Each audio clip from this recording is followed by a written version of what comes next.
Escucha, juré que nunca contaría esto, pero llevo un año despertándome a las 3 de la mañana, empapado en sudor, con esa risa resonando en mi cabeza. Y necesito sacarlo. Zamora, Michoacán.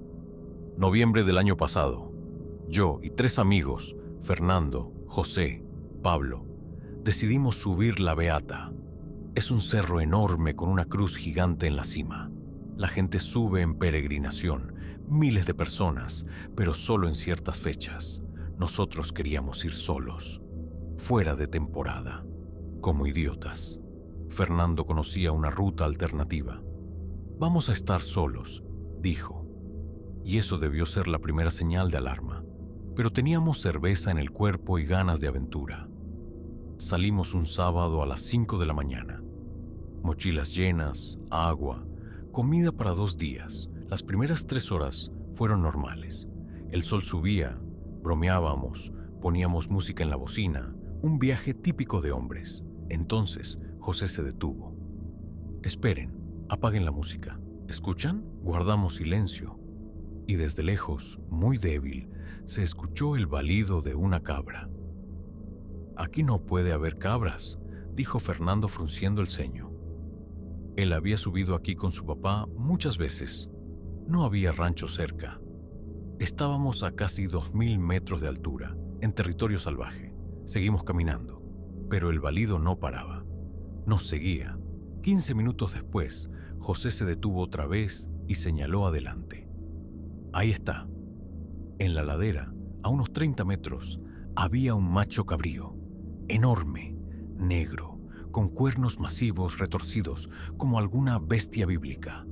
Solo estaba ahí, mirándonos. Pablo se rió. Vamos a agarrarlo. De regreso lo vendemos. Tiramos las mochilas y corrimos tras él. No sé qué estábamos pensando. Probablemente nada.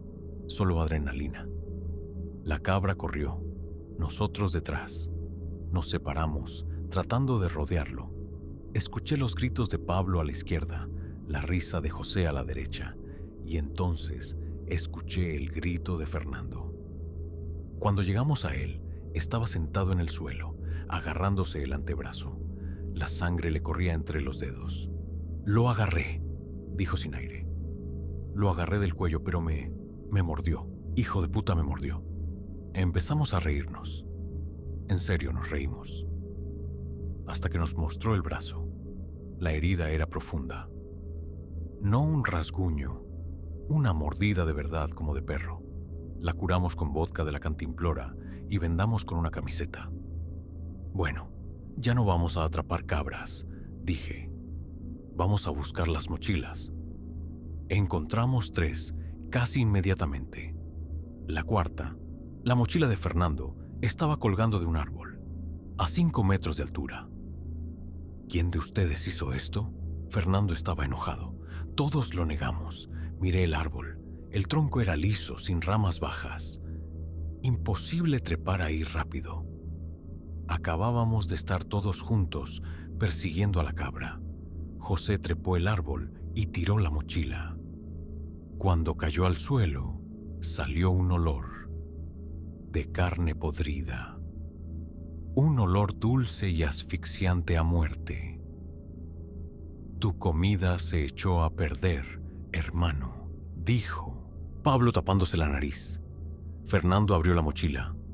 Adentro, entre sus cosas, había un pájaro muerto, medio descompuesto, cubierto de larvas. ¿Qué carajo? ¿Quién hizo esto?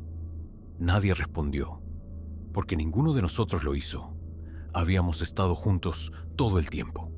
Tiramos el pájaro y seguimos. Pero la atmósfera cambió. Se acabaron las bromas. El balido de la cabra seguía persiguiéndonos, pero ahora sonaba diferente, casi burlón. Llegamos al campamento al anochecer. Hicimos fogata, comimos, tratamos de relajarnos, pero nadie podía dormir. El balido se acercaba y alejaba, rodeando nuestro campamento. Alrededor de las 2 de la mañana se volvió fuerte, muy fuerte. Justo detrás de nuestra tienda, José salió primero. «Ya basta, ahora sí lo voy a agarrar». La cabra estaba a 10 metros, iluminada por la luna. Miraba directamente a José y no se movía. José corrió. La cabra giró y corrió también, pero lento, casi jugando, como burlándose de él. José saltó y le agarró la pata trasera. «Te tengo, cabrón». Pero la cabra siguió caminando, arrastrando a José por el suelo, como si no pesara nada. José, un tipo grande, más de 80 kilos, y esa cosa lo arrastraba como un saco vacío. Corrimos a ayudar. Fernando gritó: «¡Aguanta! ¡Aguántalo!». Y entonces pasó. La cabra se detuvo, giró la cabeza y nos miró, directamente a nosotros, y vi sus ojos. No eran ojos de animal, eran ojos humanos, llenos de conciencia, llenos de odio. Entonces se paró en las patas traseras, no como un animal tratando de mantener el equilibrio, no. Se paró como una persona, fácil, natural, y corrió, en 2 patas. Corrió lejos de nosotros en 2 patas, todavía arrastrando a José, que gritaba de terror. Después de unos metros, José soltó y cayó en el lodo. Nos quedamos paralizados cuando lo escuchamos. Una voz humana, gritaba mientras huía: «¡Fernando! ¡Fernando!», y se reía. Una risa histérica y aguda que hacía eco por las montañas. Pablo cayó de rodillas y lloró. Fernando se doblaba vomitando. José solo estaba en el lodo, temblando. No podía moverme, no podía respirar. La risa continuó por minutos, tal vez horas, no lo sé. El tiempo dejó de existir. Cuando finalmente pudimos movernos, nos dimos cuenta de que Pablo no estaba. Lo encontramos a pocos metros, acurrucado, sollozando. Yo seguí persiguiéndolo más lejos. Susurró y me habló, con la voz de mi mamá, con la voz de mi mamá muerta. Su mamá había muerto 3 meses antes de cáncer. Nunca nos contó qué le dijo exactamente esa cosa. Y nunca preguntamos. No dormimos hasta el amanecer. A las 4:30 apenas apareció la primera luz. Empacamos y empezamos a bajar. El camino de vuelta tomó el doble de tiempo, porque el balido nos seguía todo el camino, a veces cerca, a veces lejos, pero siempre ahí. Cuando finalmente llegamos a la casa de Fernando, su papá supo inmediatamente que algo estaba mal. Estábamos pálidos, cubiertos de lodo, con miradas vacías. Escuchó toda la historia y asintió. «Yo también la vi», dijo en voz baja. «Hace 15 años la ignoré, pero cuando se dio cuenta de que la ignoraba, me habló con la voz de mi padre. Me dijo cosas que solo nosotros 2 sabíamos, y se reía. Me di la vuelta y corrí de ahí. No la he visto desde entonces, hasta hoy». Nos miró con algo parecido a lástima. «Si piensan subir otra vez, tengan mucho cuidado. Hay cosas allá arriba que no deberían existir». Pero la historia no terminó ahí. 2 semanas después, Fernando empezó a enfermarse. La mordida no sanaba. Su brazo se hinchó, se llenó de venas negras. Los doctores le daban antibióticos, pero nada funcionaba. Pablo empezó a ver sombras en su apartamento, a escuchar la voz de su madre por las noches. Se mudó con familiares, pero las sombras lo siguieron. José no puede dormir sin luz, para nada. Dice que si apaga la luz, escucha pezuñas en el pasillo. ¿Y yo? Me despierto cada noche exactamente a las 2:47 y escucho balidos afuera de mi ventana, aunque vivo en un 8º piso. Anoche escuché rasguños en mi puerta. Miré por la mirilla. No había nada. Pero en el suelo, debajo de la puerta, había un pájaro muerto, medio descompuesto, antes de que bajemos más profundo a este infierno. Necesito saber que no estoy solo. Suscríbete, porque lo que viene es peor. Ahora continuamos. Lo que vino después es lo que los doctores llaman coincidencia, y yo llamo la cola que esa cosa nos pegó a nuestras vidas. Al principio, pensamos que solo estábamos alterados. Claro, vimos algo anormal. Sí, una noche en las montañas, miedo, la mente juega trucos. Somos hombres adultos, no niños.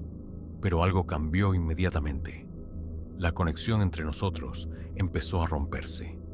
Fernando dejó de escribir en el chat.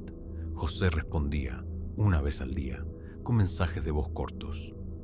Pablo desapareció por completo, solo visto, debajo de los mensajes, como si esa noche cada uno de nosotros la hubiera encerrado en una celda separada y estuviera sentado ahí solo, cara a cara con lo que vio.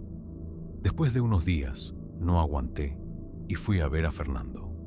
Dragón, la mordida que no sana, no abrió la puerta de inmediato, y cuando lo hizo, apenas lo reconocí. En una semana, el hombre se había demacrado, ojeras profundas, piel grisácea, el brazo vendado desde la muñeca hasta el codo. Pasa, la voz ronca, como después de una gripe, solo que peor. Nos sentamos en la cocina. Su mamá andaba por ahí, fingiendo estar ocupada, pero escuchando todo. «Muéstrame», dije. Él desenvolvió el vendaje, sin ganas. La mordida era incorrecta. La piel alrededor se había oscurecido, casi negra, como podredumbre. Las venas salían de la herida, como raíces, delgadas, oscuras, metiéndose bajo la piel. En las marcas de los dientes mismos, la piel era extrañamente dura, brillante, como si hubiera sido quemada y se hubiera endurecido. ¿Qué dijeron en el hospital? Infección. Se encogió de hombros. Antibióticos, pomada, nada funciona. Por las noches el brazo me duele, como si alguien me estuviera rompiendo los dedos desde adentro. Apartó la mirada. Y además, a veces siento que eso sigue mordiendo, como si hubiera algo moviéndose ahí dentro. ¿Por el hueso? Escuché y sentí como una bola fría y pesada se apretaba en mi estómago. ¿Estás durmiendo bien? Se rió sin ganas. Bien. Empezó a despertarse cada noche, a la misma hora, 2:47. El brazo le arde, el corazón le late fuerte. Alguien bala en el patio, salía al balcón, nada. Pero cuando se alejaba, el balido volvía, ahora justo debajo de la ventana. Ayer, dice, me miré en el espejo. ¿Sabes qué? El brazo en el reflejo se mueve una fracción de segundo, fuera de sincronía conmigo. Como si estuviera un poco retrasado o adelantado, no sé. Pensé que me estaba volviendo loco. En ese momento su papá entró a la cocina. Ambos nos callamos. El hombre fingió no escuchar, pero las manos le temblaban cuando se servía café. Dijo una cosa cuando salimos a fumar. A veces, murmuró mirando al suelo, estas cosas no están atadas a un lugar, se atan a la sangre. Y se fue sin explicar. Hasta con Pablo y la voz de la madre muerta. Con Pablo fue lo peor, casi una semana sin poder encontrarlo. No respondía en el chat ni a las llamadas. El teléfono, a veces no disponible, a veces solo rechazaba. Al final me escribió su primo, desde otro número. Mejor vienes si lo ves tú mismo. Habla de alguna cabra y de su mamá. Ya queríamos llevarlo al psiquiátrico. Fui a su casa esa noche. Barrio normal, casas de un piso, niños en la calle, música de bocinas en los vecinos. La vida sigue, como si nada en el mundo gateara por montañas en dos patas. Pablo estaba sentado en el cuarto, cortinas cerradas, aire viciado. En la mesa té sin terminar, al lado un montón de velas, algunas ya quemadas hasta la base. Había adelgazado, mejillas hundidas. «Viniste», dijo, como si hubiera llegado años tarde. Nos quedamos solos. Se quedó callado mucho tiempo, rascando el borde de la mesa con la uña. ¿Sabes lo que me dijo? Allá, en las montañas. Finalmente preguntó. No quería saber, pero asentí. Primero se reía, dijo, justo como entonces, y luego la voz, de ella, de mi mamá, hasta la última entonación, hasta la tos entre palabras, y dijo, se detuvo, tragó saliva. Te dije que no te fueras de la casa, mijo, pero ya que te fuiste, vente conmigo, aquí no duele nada. Citó las palabras en español, parejo, sin acento, como si estuviera repitiendo una grabación. Se me erizó la piel. Corrí tras la voz. Susurra. Estaba oscuro, pero la escuchaba, cada vez más lejos, y yo detrás. Y en algún momento me di cuenta de que la que se reía ya no era ella, y que el nombre que llamaba ya no era mi nombre, era de él. Somos solo juguetes para eso. ¿Entiendes? Por las noches Pablo empezó a escuchar su voz en su casa, en el baño, en la cocina, en el pasillo. Lo llamaba tan tranquila como lo llamaba a comer cuando era niño. Solo que ahora detrás de cada palabra se escuchaba esa risita chirriante de cabra. Se mudó, primero con un familiar, luego con otro. La voz se mudaba con él. Cierro todas las ventanas, todas las puertas. Apago la luz. Me acuesto con la cabeza bajo la cobija. Y ella susurra desde adentro, desde la almohada. ¿Entiendes? Desde adentro. En algún momento, simplemente dejó de dormir. Anne-Marie Brown. José y los pasos en el pasillo. José aguantó más que todos. Se reía, bromeaba, decía que todos nos quemamos el cerebro. Pero un día él mismo me llamó a su casa. «Hermano», dijo por teléfono, «solo no pienses que estoy loco, ¿bueno?» Vive en un apartamento pequeño. Pasillo largo y angosto. Al final el dormitorio. Nos sentamos en la cocina. Se servía tequila con mano temblorosa. «No puedo apagar las luces», admitió. «Para nada. Si apago, camina». «¿Quién camina?» «Tú sabes quién. Escucha». Se levantó, fue al pasillo y apagó la luz. El apartamento se hundió en la oscuridad. Solo la luz de la calle entraba por las persianas. Al principio no escuché nada. Luego, un sonido apenas perceptible, como si alguien lentamente, perezosamente, golpeara algo duro contra el piso. Toc, toc, toc. Pasos, pesados, con pausas, pero no como pasos humanos, sin rodamiento, sin suavidad. Un golpe claro, como si un trozo de metal golpeara el piso. 3 pasos, pausa, 3 pasos, pausa, y cada vez más cerca. Siempre se detiene en el mismo lugar, susurró José en la oscuridad, justo en la puerta del dormitorio, y respira, como un toro, ya sabes, así. Inhaló ruidosamente. En ese momento, algo en el pasillo claramente inhaló con un jadeo. Mi corazón casi se salió. José inmediatamente prendió la luz. La luz volvió, y el silencio. Como si nada hubiera pasado, fingí que me lo imaginé. Soy adulto, racional, ¿verdad? Pero las piernas me temblaban cuando me levanté de la mesa. Cuando vine por ti, cada uno de nosotros empezó su propia pequeña guerra infernal, pero había algo en común: el tiempo. 2:47. Sin importar la ciudad, la casa, incluso la zona horaria, si viajábamos a algún lugar, nos despertábamos a las 2:47. A veces por el sonido de balidos, a veces por chirridos, a veces solo por la sensación de que alguien está parado al lado. Hace 6 meses viajé a otro estado por trabajo. Pensé, lejos de la beata, lejos de los problemas. Renté un cuarto en un motel de carretera, barato, pero limpio. En la noche prendí la televisión, me quedé dormido. Me desperté, adivina cuándo, 2:47. El cuarto oscuro, solo el panel del aire acondicionado brillaba en verde. Primero, silencio, luego un ligero, pegajoso, tan familiar B-E-E, justo debajo de la ventana. Un segundo después, otro. Más cerca, me quedé, acostado mirando el techo, pensando, si me acerco a la ventana y abro la cortina, ¿qué voy a ver? ¿Un hocico negro? ¿Ojos humanos? ¿O mi propio reflejo con ojos de alguien más? No me levanté. Me quedé sentado, como paralizado, hasta que amaneció. Cuando salí del cuarto en la mañana, en el tapete había... Sí, ya adivinaste.